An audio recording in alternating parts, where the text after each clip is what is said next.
कल श्रीनगर तो आज भुज में भारतीय जवानों ने फिर से अपनी भुजाएं खोल दी। रक्षा मंत्री राजनाथ सिंह ने भुज एयरबेस से पाकिस्तान को खुली चुनौती दी। ऑपरेशन सिंदूर अभी खत्म नहीं हुआ है, पूरी पिक्चर दिखाना बाकी है। यानी जो पाकिस्तान अब तक खैर मना रहा था, उसके लिए भारत ने एक बार फिर से वार्निंग दे दी है।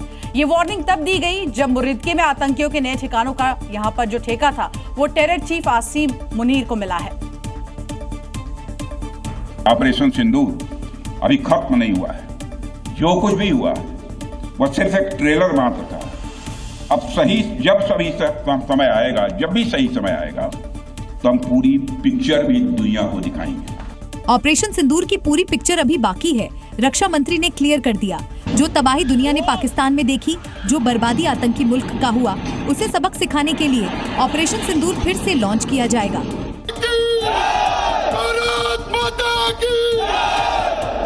सेना में जोश भरने के साथ ही राजनाथ सिंह ने हैरानी जताई है और कहा है, पाकिस्तान सरकारी पैसे से आतंकियों के अड्डों का निर्माण करवा रहा है, जिसे तैयार होने से पहले ही ध्वस्त कर दिया जाएगा।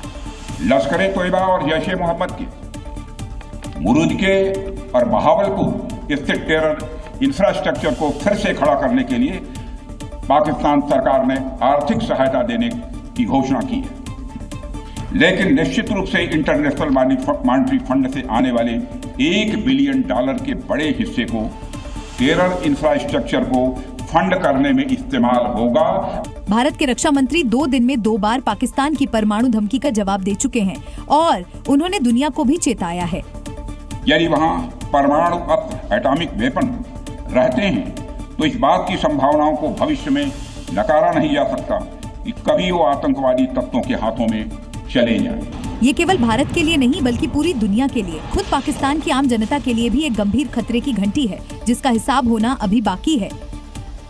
अपनी बर्बादी की तारीख पाकिस्तान खुद ही तय कर रहा है।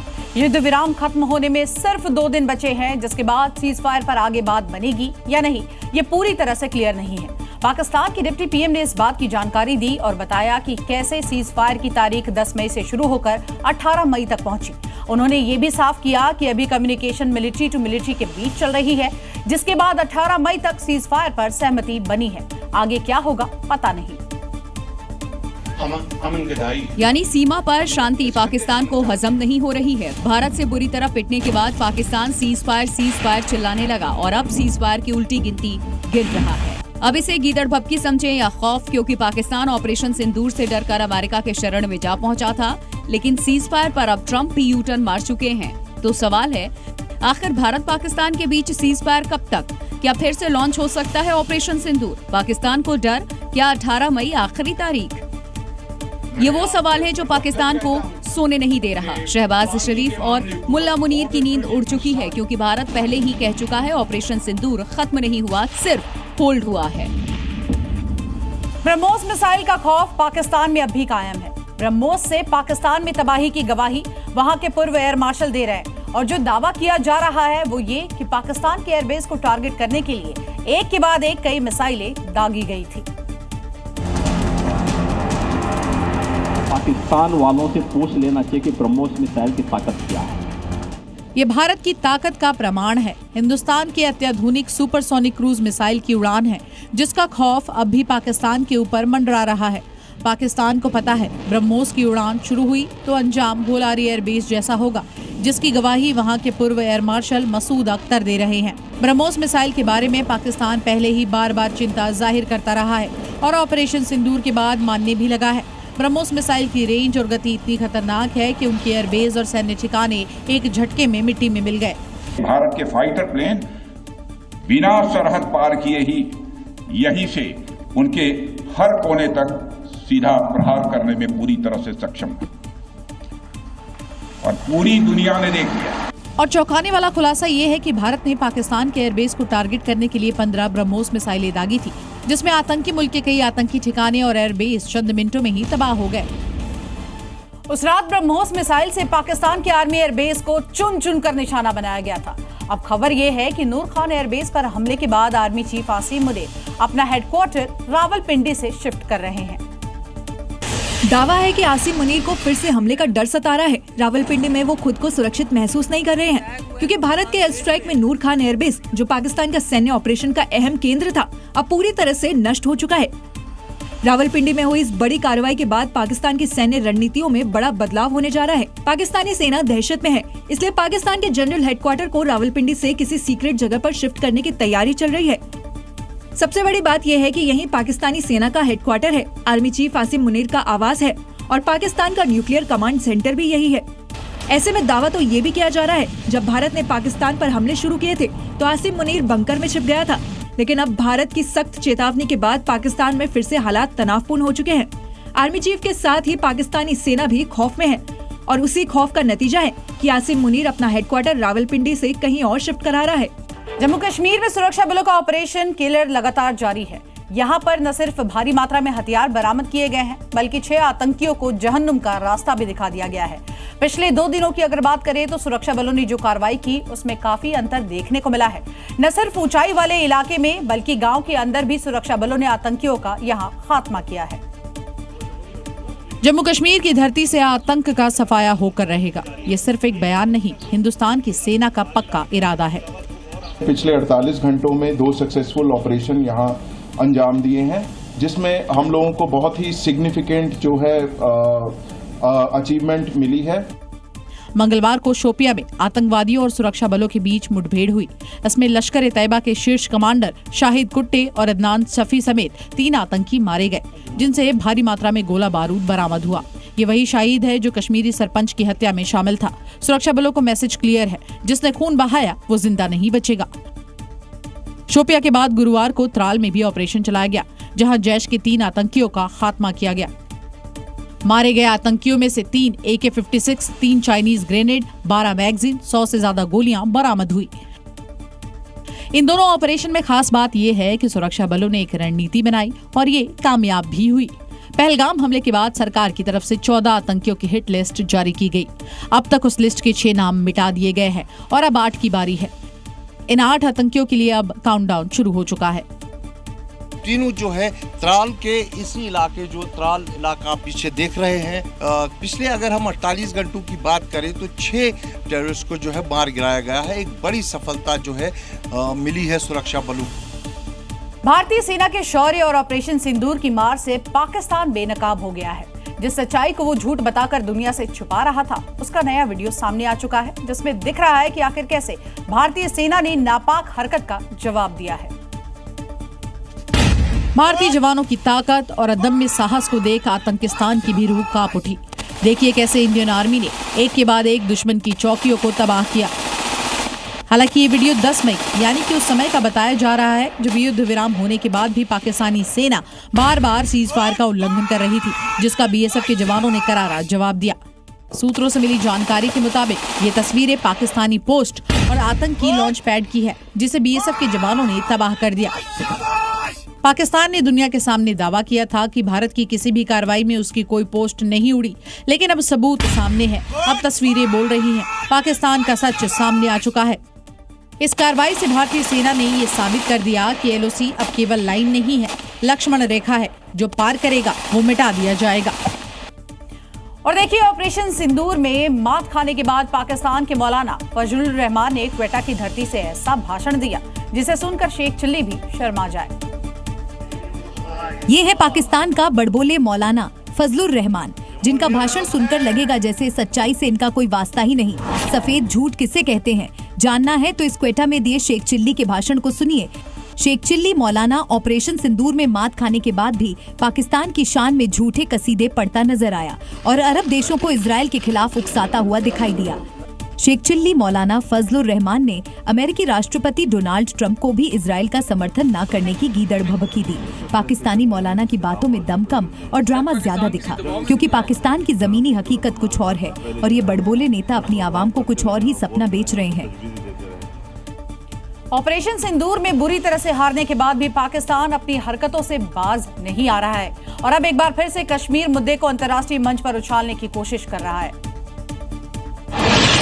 इतना ही नहीं, ऑपरेशन सिंदूर में मात खाने के बाद पाकिस्तान ने अब कश्मीर विवाद में चीन की भी एंट्री करा दी और खोखला दावा किया कि कश्मीर विवाद में सिर्फ भारत और पाकिस्तान ही नहीं, चीन भी एक पक्ष है।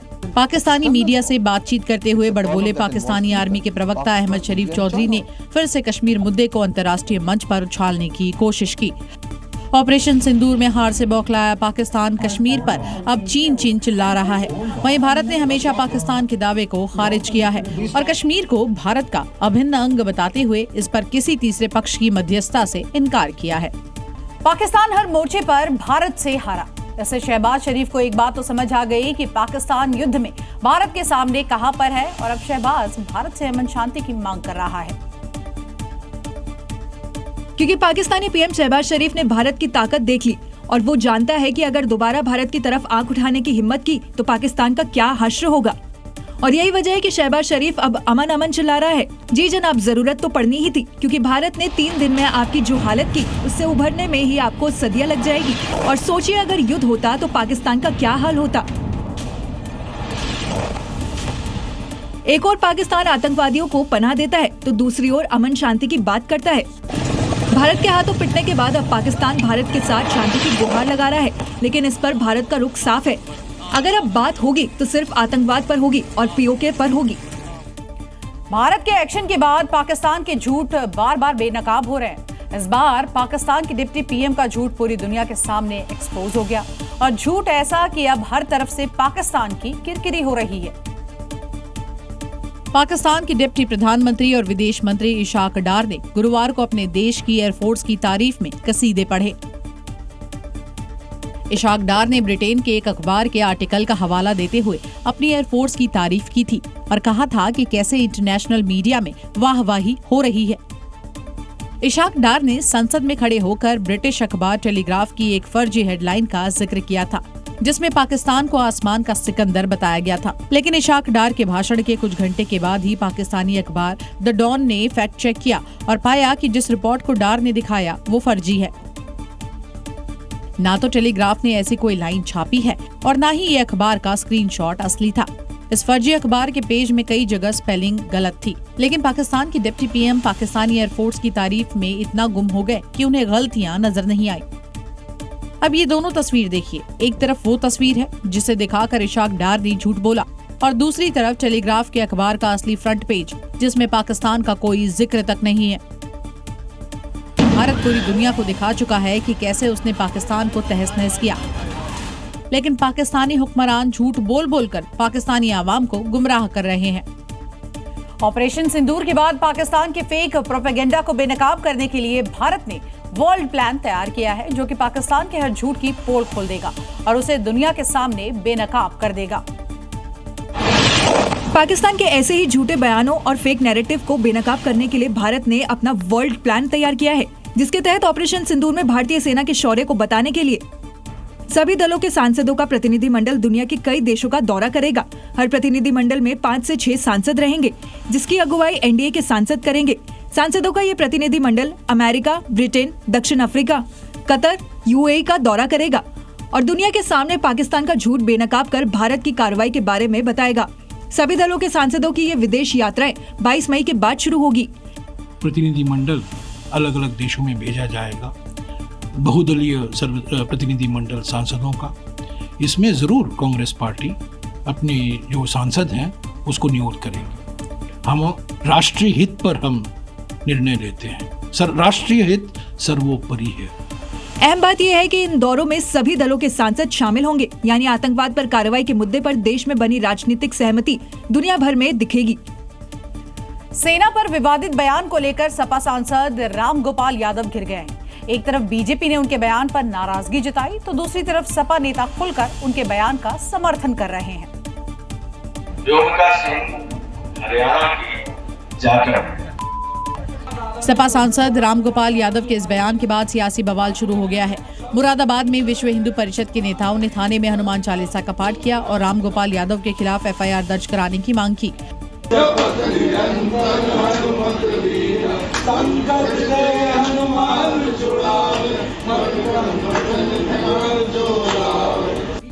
उधर बीजेपी ने रामगोपाल की इस टिप्पणी को सेना के शौर्य और गरिमा का अपमान बताया और इस बयान पर अखिलेश यादव का स्टैंड भी पूछ डाला।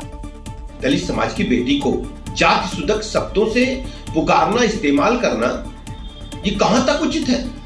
समाजवादी पार्टी हमेशा समाज में जातीयता की भावना फैला करके समाज में जाति उन्माद फैलाना चाहती है। समाजवादी पार्टी आतंकवादियों की समर्थक पार्टी है। इनका जो ढोंग है वह उजागर हुआ है। एक और बीजेपी समाजवादी पार्टी पर हमलावर है तो वहीं समाजवादी पार्टी के नेता रामगोपाल यादव के बयान का खोलकर समर्थन कर रहे हैं। उत्तर प्रदेश और पूर्वी भारत के बारे में जात के संबंध को लेकर बात कही है। बहुत ही सच और तार्किक बात कही है और जिसमें किसी साक्ष्य की जरूरत नहीं है। भारत पाकिस्तान पर नदी के रास्ते स्ट्राइक करने वाला है। अब बात सिर्फ बुलेट और बॉर्डर की नहीं है, बल्कि अब बात पानी पर भी आ बनी है। चिनाब नदी पर बने भारत के बांधों से अब हर महीने गाद छोड़ी जाएगी, जो कि पाकिस्तान को पानी के लिए तरसा देगी। ये प्रहार चुपचाप है, लेकिन असर ऐसा कि पाकिस्तान को झेलना पड़ेगा भारी नुकसान। ये गाद कोई मामूली मिट्टी नहीं, बल्कि पाकिस्तान के लिए बहुत बड़ा संकट है। यानी पानी कम बहेगा और पाकिस्तान की नदियों में कीचड़ ज्यादा फंसेगा। चिनाब नदी पर भारत के दो प्रमुख हाइड्रो प्रोजेक्ट्स सलाल और बगलिहार डैम हैं, जो अब पहले से ज्यादा बिजली पैदा कर रहे हैं, क्योंकि भारत ने पाकिस्तान के साथ सिंधु समझौता रद्द कर दिया है, जिसके बाद इन डैम की सफाई हो पाई और टरबाइन की मेंटेनेंस कॉस्ट भी कम हुई। तो सेडिमेंट सब आप इनडायरेक्टली ये सोच सकते हैं कि एक दुश्मन है हमारी टरबाइंस के लिए। तो जैसे ही हमारी time to time sediments clear होते जाएंगे तो हमारी टरबाइन की मेंटेनेंस कॉस्ट बहुत ही कम हो जाएगी। लेकिन इन बांधों में जमा हुई सिल्ट या फिर यूं कहें थोक के भाव में कचरा पाकिस्तान के लिए खतरे की घंटी से कम नहीं। इसका समय और इरादा दोनों पाकिस्तान के लिए बड़ा संदेश है। अब न कोई डील होगी, न कोई चुप्पी, चाहे सीमा हो या पानी, हर मोर्चे पर जवाब तैयार है। उधर भारत के इस कदम के बाद अब इन बांधों से ज्यादा बिजली का उत्पादन होगा, जिसका फायदा सीधे तौर पर जम्मू कश्मीर के लोगों को मिलेगा। साफ तौर पर इंडस वाटर ट्रीटी की वजह से जो कई सारे यहाँ पर फायदे पाकिस्तान ले रहा था और अपनी मर्जी से यहाँ पर कहीं ना कहीं इन डैम्स को रेगुलेट करने की यहाँ पर जो कोशिशें हैं वो लगातार करता था। पाकिस्तान का समर्थन करने वाले तुर्की और अजरबैजान के खिलाफ देश भर में गुस्सा है। पूरे देश से तुर्की और अजरबैजान के बॉयकॉट की अब मांग उठ रही है। राजधानी दिल्ली में तुर्की का बहिष्कार भी देखने को मिला, क्योंकि आतंकवाद के खिलाफ पूरा राष्ट्र एक है और अब आतंक का साथ देने वाले तुर्की और अजरबैजान के खिलाफ लोग गुस्से में हैं। दिल्ली के चाणक्यपुरी इलाके में लोगों का जोरदार प्रदर्शन देखने को मिला। इसके अलावा कई जगहों पर तुर्की का पुतला फूका और व्यापारियों ने पूर्ण बहिष्कार की मांग की। सबसे पहले दिल्ली के चाणक्यपुरी की तस्वीर देखिए। यहाँ लोगों ने तुर्की के खिलाफ जोरदार नारेबाजी की।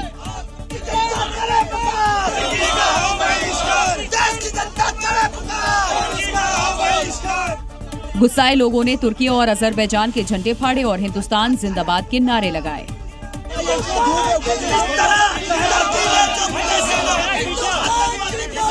जिसने पाकिस्तान जैसे आतंकवादी देश का समर्थन करा है और हिंदुस्तान को के ऊपर हमला करने के लिए ड्रोन दिए हैं, आज पूरा हिंदुस्तान सड़कों पर उतर के टर्की का विरोध करता है। तो आपको बता दें, पश्चिम में पाकिस्तान को जवाब मिल गया और पूर्वी सीमा पर भारतीय सेना ने अपनी ताकत का ऐसा प्रदर्शन किया जो कि दुश्मनों को नींद से भी डरा देगा। तीस्ता फायरिंग रेंज में भारतीय सेना ने वॉर एक्सरसाइज की, जो असली जंग से बिल्कुल भी कम नहीं थी। हिंद के वीरों का साहस और गर्जना को देखिए। इस युद्धाभ्यास का नाम है तीस्ता प्रहार और ये सिर्फ अभ्यास नहीं बल्कि दुश्मन के लिए खुली चेतावनी है। तीस्ता फायरिंग रेंज में भारतीय सेना ने ऐसा शक्ति प्रदर्शन किया जिसे देखकर पाकिस्तान जैसे दुश्मन और पूर्व में बैठे उसके दोस्तों के ठिकाने भी होश में आ जाएंगे।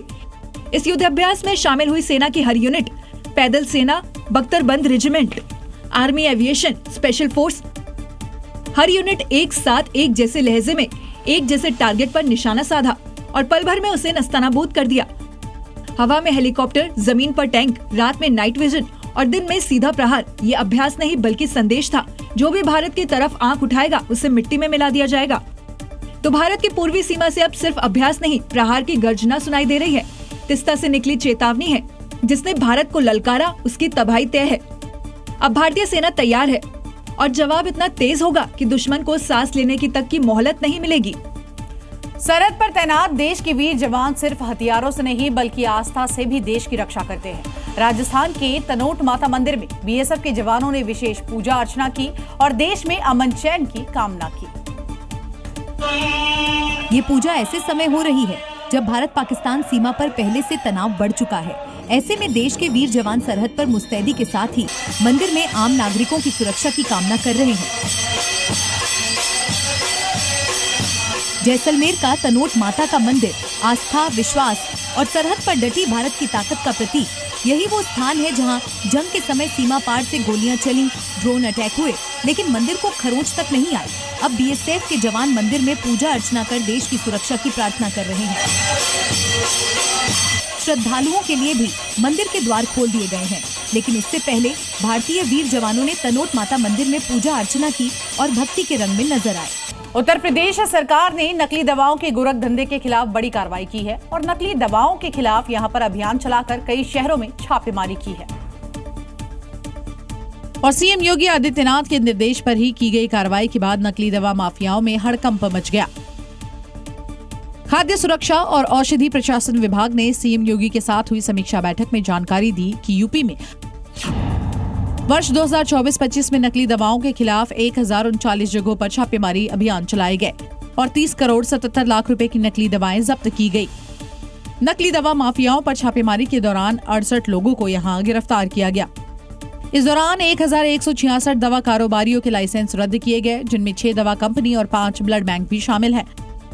खाद्य सुरक्षा और औषधि प्रशासन विभाग के मुताबिक छापेमारी के दौरान लखनऊ, आगरा और गाजियाबाद में सबसे ज्यादा नकली दवा के कारोबारी पकड़े गए, जिनके पास से नकली दवाओं के अलावा ऑक्सीटोसिन इंजेक्शन और नकली कॉस्मेटिक सामान भी जब्त किया गया।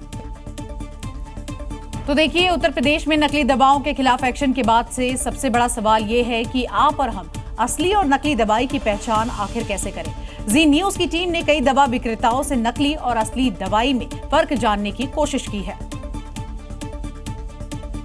जिन दवाइयों को आप ये सोचकर खाते हैं कि इससे हमारी सेहत ठीक होगी, वो ही आपको और बीमार बना रही है। कौन सी दवा असली है और कौन सी नकली, ये जानने के लिए जी न्यूज की टीम लखनऊ के मेडिकल स्टोर पहुंची और जाना कि असली और नकली दवा की पहचान कैसे करे। ये आम ग्राहक के लिए तो समझ पाना बहुत मुश्किल है कि दवा असली है कि नकली। अभी हालांकि जितनी भी बड़ी कंपनियां हैं सभी ने इस तरीके से एक QR कोड छाप दिया है। तो आप QR कोड को अगर अपने मोबाइल पे स्कैन करते हैं तो इसकी बैच एनालिसिस की पूरी रिपोर्ट की दवा कंपनी ने कब बनाई है, कब खराब होगी, कितने मिलीग्राम की दवा है, स्ट्रेंथ क्या है, वो सारी डिटेल आपको इसकी पूरी जन्म कुंडली खुल के इस दवा की। वही नकली दवा से बचने के लिए दवाई हमेशा भरोसे के मेडिकल स्टोर से खरीदे और बिल बनवाते समय ध्यान रखें कि बिल पर QR कोड छपा हो। जो तमाम लोग जो लेने आ रहे हैं वो आप देख सकते हैं कि बाकायदा ये जो बिल है, ये जो दिया जा रहा है बिल, इसमें बाकायदा आप देख सकते हैं कि बार कोड जो है वो आपको यहाँ पर दिखाई पड़ेगा। वही नकली दवाइयाँ अक्सर सस्ती और भारी डिस्काउंट पर मिलती है, इसलिए दवाई के मामले में सस्ती कीमतों के चक्कर में नहीं पड़ना चाहिए और दवा लेने से पहले उसकी पैकिंग को भी अच्छे से चेक करना चाहिए। मध्य प्रदेश के झाबुआ में एक मेडिकल स्टोर की लापरवाही की वजह से महिला की जान चली गई। दरअसल यहां पर महिला दांत के दर्द की दवाई लेने पहुंची थी, लेकिन मेडिकल स्टोर संचालक ने महिला को सल्फास की गोली दे दी और जैसे ही महिला ने दांत दर्द से निजात पाने के लिए दवाई खाई, उसकी मौत हो गई। जानकारी के मुताबिक महिला को कुछ दिनों से दांत में तेज दर्द था। दर्द से राहत पाने के लिए वह स्थानीय मेडिकल स्टोर पर गई और दांत दर्द की दवा मांगी, लेकिन जिसे वो दवा समझकर राहत के लिए खा गई, वो असल में सल्फास था। जहर खाते ही रेखा की तबीयत बिगड़ने लगी। थोड़ी ही देर में उसकी मौत हो गई। दवाई ली, तो उसने ले ली, 60 रुपए भी लिया। उसके बाद में उसने दवाई दे दी। घर पे जाके मैंने आधी खिलाना बोला, उसने आधी खिला देना, आधी खिला दी, 15 मिनट में खत्म। नाराज परिजनों ने इंडिया मेडिकल पर कार्रवाई की मांग की है। फिलहाल प्रशासनिक टीम इंडिया मेडिकल पहुंची, जहां पर ड्रग इंस्पेक्टर द्वारा मेडिकल को सील कर दिया गया। इस घटना ने मेडिकल स्टोर्स की कार्य प्रणाली और दवाइयों की बिक्री पर भी सवाल खड़े कर दिए हैं। और देखिए, बांके बिहारी के भक्तों के लिए एक अच्छी खबर है, क्योंकि बांके बिहारी मंदिर कॉरिडोर बनाने का जो रास्ता है वो अब साफ हो चुका है। सुप्रीम कोर्ट ने जमीन अधिग्रहण को मंजूरी दे दी है और अब ट्रस्ट जल्द ही इसका निर्माण शुरू कराएगा। वृंदावन की पावन वादियों में बांके बिहारी की आराधना सदियों से गूंजती आई है, लेकिन बढ़ती भीड़ ने आस्था के इस सफर को कठिन बना दिया। अब सुप्रीम कोर्ट ने कॉरिडोर के लिए जमीन अधिग्रहण की मंजूरी देकर भक्तों की सुविधा को सर्वोपरि रखा है। कोर्ट ने सरकार को मंदिर के 500 करोड़ रुपए से कॉरिडोर, मंदिर के पास 5 एकड़ जमीन अधिग्रहित करने की इजाजत दी। साथ ही शर्त लगाई कि जमीन ठाकुर बांके बिहारी के नाम पर रजिस्टर्ड होगी। सुप्रीम कोर्ट ने इलाहाबाद हाई कोर्ट के आदेश को भी संशोधित किया। जल्द ही इस कॉरिडोर का निर्माण शुरू होगा, जिससे श्रद्धालुओं को बांके बिहारी के अलौकिक दर्शन करने में कोई भी दिक्कत नहीं होगी और ऐसा उन्हें लगेगा कि खुद बांके बिहारी उन्हें आशीर्वाद दे रहे हैं। दूसरी तरफ त्योहारों पर यहाँ की रौनक और बढ़ जाएगी, जो मथुरा वृंदावन को धार्मिक पर्यटन का केंद्र तो बनाएगी ही, साथ ही प्रदेश की अर्थव्यवस्था को भी मजबूती मिलेगी। उत्तर प्रदेश के मुख्यमंत्री योगी आदित्यनाथ ने आज लखनऊ में मां विंध्यवासिनी विश्वविद्यालय का लोगो और वेबसाइट लॉन्च किया। आपको बता दें कि ये विश्वविद्यालय मिर्जापुर में बन रहा है। ये एक स्वायत्त राज्य मेडिकल कॉलेज है। इसे 2021 में स्थापित किया गया था।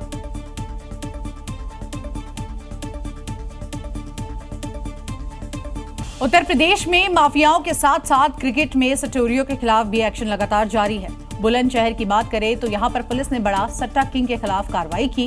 गाजे बाजे के साथ पुलिस ने संपत्ति कुर्क की है। इस दौरान पुलिस ढोल नगाड़ों के साथ आरोपी के गांव पहुंची और अनाउंस कर उसके खिलाफ की गई कार्रवाई को सार्वजनिक किया।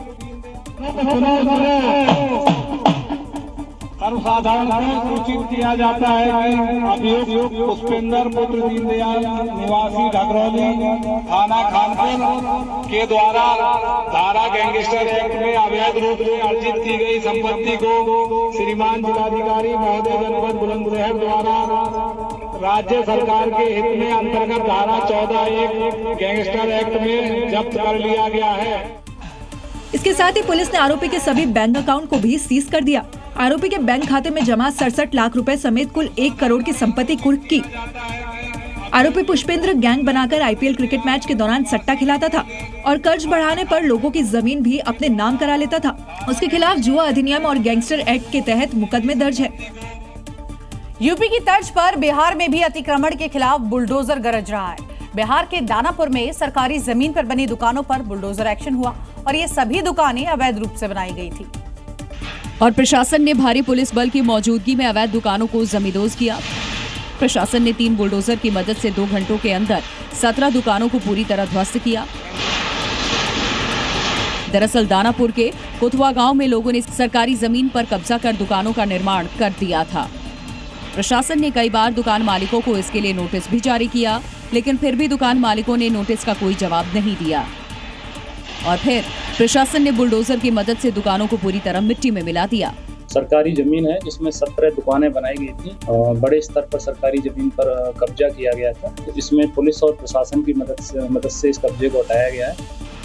प्रशासन की इस कार्रवाई से कब्जाधारियों में हड़कंप मचा हुआ है, क्योंकि प्रशासन ने साफ कर दिया है कि अतिक्रमण के खिलाफ बुलडोजर कार्रवाई जारी रहेगी। छत्तीसगढ़ के दुर्ग में पुलिस ने अपराधियों पर बड़ा एक्शन लिया और यहां पर वारंटियों को गिरफ्तार किया, जो कि चकमा देकर कई महीनों से फरार थे, लेकिन अब इन पर कानून का शिकंजा कस चुका है। दुर्ग में अगर कोई अपराधी ये सोच रहा था कि कानून उसकी पहुंच से दूर है, तो अब उसका भ्रम टूट चुका है। पुलिस ने एक बड़ा ऑपरेशन चलाते हुए फरार अपराधियों पर शिकंजा कस दिया। 12 घंटे के अंदर पुलिस ने 235 ऐसे अपराधियों को गिरफ्तार किया, जिनके खिलाफ लंबे समय से स्थायी वारंट जारी थे। अभियान जिले भर में एक साथ चलाया गया। पुलिस टीमों को अलग अलग थानों में तैनात किया गया और सटीक इनपुट के आधार पर कार्रवाई की। गिरफ्तार किए गए वारंटियों को बाद में थाने में लाकर बाकायदा परेड कराई गई। इस ऑपरेशन में पुलिस की कई टीमें लगी थी। हर टीम को टारगेट दिया गया था और फिर एक के बाद एक फरार अपराधियों को पकड़ा गया।